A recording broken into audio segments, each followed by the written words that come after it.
Convidado. O documentário Rejeito, do realizador brasileiro Pedro de Filipis, está em exibição no Festival Cinéma du Réel, em Paris, que decorre até a 2 de abril. O filme parte da tragédia de Brumadinho, no Brasil, quando uma barragem mineira rebentou e um tsunami de lama tóxica varreu tudo à sua passagem, matando mais de 270 pessoas e contaminando centenas de quilómetros. Este foi um dos maiores desastres ambientais de mineração do país, depois do rompimento da barragem em Mariana, também no estado de Minas Gerais. Antes de mais, muito obrigada por estar aqui. O filme fala também do combate de David contra Golias, ou seja, da resistência das comunidades que se tentam opor às gigantes mineradoras. Antes de mais, foi filmar logo após a tragédia de Brumadinho. Porquê? É algo que passa pela intuição, talvez. Foi uma reação que tive. E a câmera é a minha ferramenta de pesquisa, de resistência também. Então, é a forma que eu tenho atuado em Minas com relação à mineração desde a minha graduação. O primeiro filme que eu fiz, inclusive, o documentário, já foi sobre questões relacionadas à mineração e naquele momento eu senti que eu deveria estar ali para entender qual seria a minha reação a partir daquilo. Porque eu gosto de ir com uma abertura, com uma escuta. Então, eu não tinha um plano em mente a não ser reagir àquilo. O filme acaba por ser um manifesto ecológico.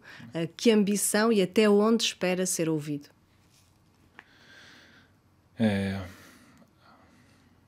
Bem, o máximo possível. Eu acho que Desde o começo eu não quis fazer um filme que fosse sobre um desastre isolado que aconteceu no passado. Então ele introduz sobre os desastres passados, mas a maior parte do filme se passa no agora. Não é no que está acontecendo com as barragens que não romperam, mas que ameaçam milhões de pessoas ainda no estado. Então, por ser um tema tão urgente sobre algo que pode acontecer, sobre desastres iminentes, é um filme que precisa ser falado o máximo possível, na verdade. Precisamente no filme, a ambientalista Maria Teresa Corujo diz que estas barragens são bombas-relógio. Minas Gerais teria 354 barragens deste tipo e seria o único lugar no mundo onde existem centenas de barragens de rejeitos de mineração com milhões de pessoas abaixo delas. Ou seja, que lição tirar deste documentário? Acha que realmente o filme pode mudar alguma coisa? Acho que sim, porque senão eu não faria. Agora, os caminhos são sempre tortuosos. Eu gosto muito, eu sou um fã do caos e acho que assim, são movimentos imprevisíveis mesmo que podem causar alguma mudança. E eu atuo com essa crença, no fundo. E estas pessoas passam mesmo a vida com medo, a vigiar, como faz João Batista Carlos, um morador cuja casa está a 30 metros e que seria a primeira a ser atingido no caso de uma ruptura. E numa reunião com responsáveis da mineradora, no filme ele diz: estamos na rota da morte, somos reféns do medo e figurantes de um filme de terror. Estas barragens existem há décadas, são controladas por gigantes. O que é que a população local pode fazer neste combate, como eu dizia, de David contra Golias? Eu diria que muito pouco. A pressão popular era importante, mas a tomada de decisão... E isso não é algo restrito ao Brasil. Eu participei de algumas discussões. Existe um encontro que acontece a cada 2 anos para discutir estratégias de mineração na América Latina inteira. São 12 países que se encontram. E é impressionante como a gente vê estratégias comuns entre essas empresas e algo que identificamos é que as pessoas não têm direito de dizer não. Isso não é um poder que se dá ao povo. O direito de dizer não queremos mineração ou não queremos que seja assim. Esse direito não está na mão dessas pessoas, infelizmente. Então, simplesmente não tem recursos para isso. Mas o recurso se torna a pressão popular. E é justamente a pressão popular que tenta fazer uma comunidade. No filme também denuncia a expulsão progressiva dos moradores das suas comunidades com o argumento apresentado pelas mineradoras de que há riscos iminentes de ruptura. As pessoas resistem, voltam a essa comunidade e há a ambientalista que fala bastante no documentário, que fala em terrorismo de barragem. Terrorismo de barragem, isso mesmo. O terrorismo ele já é um terceiro capítulo do filme, seria o terceiro ato, que abre uma janela para uma questão que tem sido muito omitida no Brasil, também por parte da mídia, porque não se ousam falar sobre o terrorismo de barragem, que basicamente é hoje a mineração se aproveitando dos rompimentos passados, usa possíveis rompimentos para o esvaziamento de território de interesse minerário. Então, é uma estratégia de despossessão para acumulação, que seria o termo acadêmico que tem se usado. E não é nada novo, né? A despossessão é praticada pelo capitalismo em vários lugares e então não é particular do Brasil que isso esteja acontecendo. E as autoridades, enquanto isso, e numa altura em que tanto se fala em ecologia, o que é que fazem? Nada.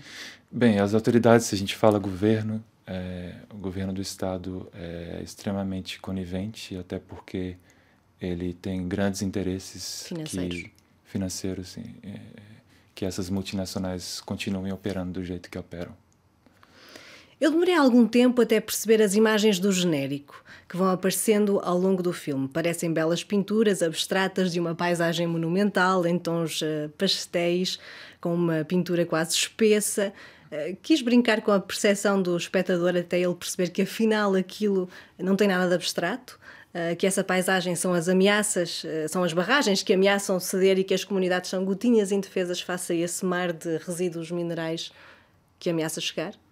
Isso, na verdade, essas imagens foram inspiradas 100% no trabalho da Júlia Pontes, que é uma fotógrafa também de Minas Gerais, e ela faz fotografias aéreas já faz alguns anos sobre as barragens, e quando eu entrei em contato com ela, a gente trabalhou junto, eu entendi que aquilo tinha que estar no filme, né? Então, eu acho interessante o jogo que ela faz no primeiro momento você acha que é lindo, né? Você acha uma pintura abstrata. E quando se entende o contexto que ela está inserido, as pessoas até... É algo que ela me trouxe das exibições que ela tem feito, que as pessoas sentem uma certa culpa por terem achado aquilo bonito em primeira instância. Eu acho isso interessante, né? Como que algo tão desastroso pode passar pelo belo também. Mas há outras imagens, nomeadamente as imagens de Brumadinho, por exemplo, dos arquivos, que são impressionantes todas, desde o slow motion do acidente quando a terra desaba, ao homem a acenar em cima da ponte que também desabou, ou à vaca coberta de lama vermelha, uma imagem de quase apocalipse now. Como é que foi fazer este filme enquanto brasileiro? Como é que foi selecionar as imagens? E não só enquanto brasileiro, mas enquanto ser humano? Bem, desde o começo eu entendi, primeiro, que o filme ele aborda a mídia como uma personagem também. E usar imagens da mídia dentro de um filme que critica a mídia, para mim, era uma questão. E talvez tenha sido a maior dificuldade durante a montagem do filme. Então, as imagens que a gente usou, a gente pensou em uma forma de ressignificar. Então, por mais que elas sejam imagens que foram produzidas para o fim midiático, a gente retrabalhou no sentido de recontextualizar aquilo, principalmente na camada sonora delas. E eu sempre quis prezar por imagens que não abusavam de seres humanos, principalmente, ou que repetissem aquelas imagens em respeito aos atingidos, não é? Porque foram imagens que foram abusadas também, de certa forma, e que estiveram sendo impingidas dia a dia, a gente viu aquelas imagens repetidamente, mas ao mesmo tempo eu sei que existe uma necessidade de se contar a história. Então a gente foram pesos que a gente teve que equilibrar nessa balança, né, do ética, posso dizer. E nessa balança ética há um plano particularmente violento, para mim, um caminhão das obras a perseguir 2 cavalos numa estrada de lama onde antes havia uma floresta. O que significa este plano? Porque é que o escolheu para um momento-chave do filme? Esse plano, para mim, resume tudo que o filme entregou no final, que é o terrorismo de barragem. Então, aquilo foi completamente inesperado, como vários planos do filme. Eu filmo e algo é basicamente entregue para mim, não é? Isso acontece, se vê isso durante o filme inteiro. Eu recebi esses presentes de alguma forma por estar no lugar certo, na hora certa. E quando isso aconteceu, para mim, eu entendi que esses cavalos eram as pessoas que a gente tinha acabado de ver, né? E a mineração ali perseguindo e expulsando a única manifestação de vida que se tem dentro de uma cava, não é? Então ficou bem literal de alguma forma, como cena que fecha a história. Exatamente. E outra das perguntas, mas não no final, mas pronto, já voltando para o início, uma das perguntas é feita por um jornalista que foi como é que a mineradora Vale deixou acontecer uma segunda ruptura monumental depois de já ter acontecido a Mariana. Encontrou uma resposta? Tem a certeza que vai haver novos acidentes ou tragédias? Até porque acidente é uma palavra que a ambientalista contesta fortemente, porque não foi um acidente.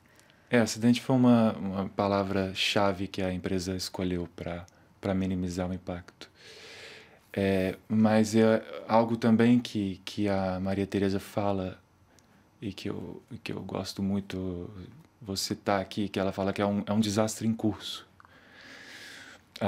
O estado que a gente vive de pós-colônia em Minas Gerais desde sempre é um desastre em curso. Então, o problema de se ter destaque para esses rompimentos que têm acontecido é que nós acabamos por isolar como se aquilo fosse algo que acontece de extraordinário. E não tem nada de extraordinário nisso. A gente entende muito bem por que essas barragens romperam. Isso é uma negligência do Estado, uma negligência da empresa. É mais do que esperado que isso aconteça. Então, e é mais do que esperado que vai acontecer. De novo, é bem provável. E o que é que significa agora para si trazer este filme a Paris, a um dos festivais de cinema documental mais prestigiados, pelo menos aqui na Europa? É incrível. Para mim, primeiro, esse é meu primeiro longa-metragem. E ter essa oportunidade de trazer uma forma de arte é por onde eu consigo me expressar, não é? Naturalmente. E estar conectado com uma denúncia tão importante, para mim, é incrível ser porta-voz disso de alguma forma. E tomara que isso tenha impactos tanto, porque eu sei que vão ter, no sentido de trazer alguma resposta para a situação política que a gente está vivendo hoje em dia. Muito obrigada, Pedro de Filipis, por ter aceitado o convite da RFI para nos falar sobre o filme Rejeito, que está no Festival do Cinéma de Réel, em Paris. Eu que agradeço. Incrível.